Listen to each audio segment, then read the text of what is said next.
Assalamualaikum warahmatullahi wabarakatuh. Perkenalkan, nama saya Fitranisa Azahra dengan NIM 2101060665. Pada hari ini saya akan mempresentasikan materi yang berjudul Analisis Gaya Kepemimpinan. Baik, langsung saja di pengertian kepemimpinan. Kepemimpinan adalah kemampuan untuk mempengaruhi dan menggerakkan orang lain guna mencapai tujuan tertentu. Dan kepemimpinan menggunakan proses interaksi yang dinamis di mana fungsi kepemimpinan meliputi membuat hubungan, mempengaruhi bawahan, membuat keputusan, dan juga membuat kemudahan. Selanjutnya ada teori kepemimpinan. Teori kepemimpinan itu dibagi menjadi dua, yaitu teori perilaku dan juga teori bakat. Nah, kalau teori perilaku itu adalah bagaimana kepemimpinan itu dapat menciptakan keamanan kerja, komunikasi, motivasi, dan juga kedisiplinan. Sedangkan teori bakat itu adalah kemampuan kepemimpinan yang hanya dimiliki oleh orang yang dilahirkan dengan bakat, yaitu bakat intelektual. Contohnya kemampuan bagaimana dia memutuskan, kemampuan juga bagaimana dia caranya berbicara. Selanjutnya ada bakat atau kepribadian. Contohnya dia mudah menyesuaikan diri, percaya diri, kreatif, dan lain sebagainya. Selanjutnya ada kemampuan yang ketiga, yaitu kemampuan interpersonal. Oke, lanjut di gaya kepemimpinan. Nah, gaya kepemimpinan ini itu ada 4. Yang pertama ada gaya demokratis, ada yang kedua otoriter, yang ketiga partisipatif, dan yang keempat ada laissez-faire. Nah, yang pertama itu adalah gaya kepemimpinan demokratis. Gaya kepemimpinan demokratis ini merupakan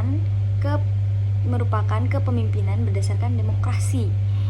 Yang penting di sini bukan dipilihnya pemimpin itu secara demokratis oleh pengikutnya, melainkan cara ia melaksanakan kepemimpinannya secara demokratis. Nah, pemimpin tersebut bergiat sedemikian rupa sehingga suatu keputusan merupakan keputusan bersama dari semua anggota kelompok. Setiap anggota kelompok itu mempunyai kebebasan untuk menyatakan pendapatnya, akan tetapi wajib tunduk kepada keputusan mayoritas anggota kelompok. Jadi fungsi pemimpin di kepemimpinan demokratis ini adalah untuk menuntun dan juga mengkoordinasikan proses pengambilan suatu keputusan. Kalaupun dia memberikan ketentuan, maka ketentuan itu ialah bagaimana anggota kelompok dapat berpikir dan keputusan, bukan apa yang harus mereka pikirkan dan putuskan. Dan di sini tidak ada seorang pun yang lebih super daripada yang lainnya. Setiap suatu dari setiap anggota kelompok adalah sama nilainya. Oleh karena itu, setiap manusia mempunyai hak yang sama untuk membuat keputusan yang mengenai kehidupannya.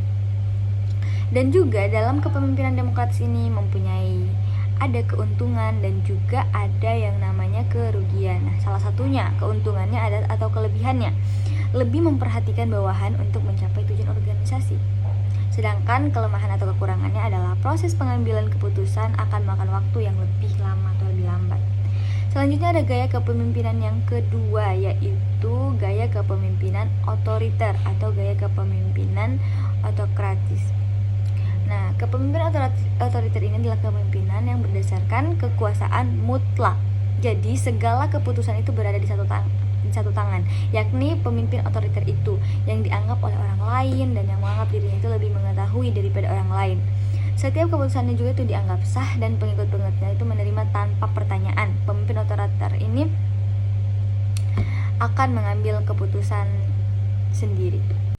Ya, selanjutnya yang ketiga ada gaya kepemimpinan partisipatif. Jadi gaya kepemimpinan partisipatif ini adalah gabungan bersama antara gaya kepemimpinan otoriter dan juga demokratis.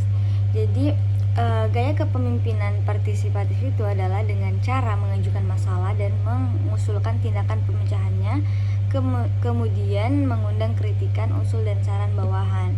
Dan dengan mempertimbangkan masukan tersebut, pimpinan selanjutnya menetapkan keputusan final tentang apa yang harus dilakukan bawahannya untuk memecahkan masalahnya. Dan selanjutnya ada juga kelebihan dan kelemahan dari kepemimpinan partisipatif ini. Salah satu kelebihannya adalah pemimpinnya itu memiliki sifat yang tegas dan juga cepat. Sedangkan salah satu kelemahannya adalah kontrol dalam pemecahan masalah itu dilakukan secara bergantian sehingga bisa menimbulkan ketidakcocokan pendapat. Yang keempat atau gaya kepemimpinan yang terakhir adalah gaya kepemimpinan laissez-faire. Jadi, kepemimpinan laissez-faire itu adalah pemimpin yang menjalankan perannya secara pasif, dan dia itu atau ini adalah gaya kepemimpinan membebaskan. Dia menyerahkan segala usaha untuk menentukan tujuannya dan kegiatannya sepenuhnya kepada anggota kelompok. Jadi itu hanya menyerahkan bahan-bahan dan alat-alat yang diperlukan untuk pekerjaan itu. Ia tidak mengambil inisiatif apapun meskipun ia berada di tengah-tengah kelompok. Dan seperti yang lainnya juga tadi, ia mempunyai kelebihan dan juga kelemahan. Jadi untuk salah satu kelebihannya yaitu pemimpin akan menyerahkan keputusan kepada keinginan kelompok, sehingga keputusan yang akan diambil itu menjadi keputusan bersama. Sedangkan kelemahannya adalah keberhasilan yang dicapai adalah karena ketakutan bawahan terhadap atasan.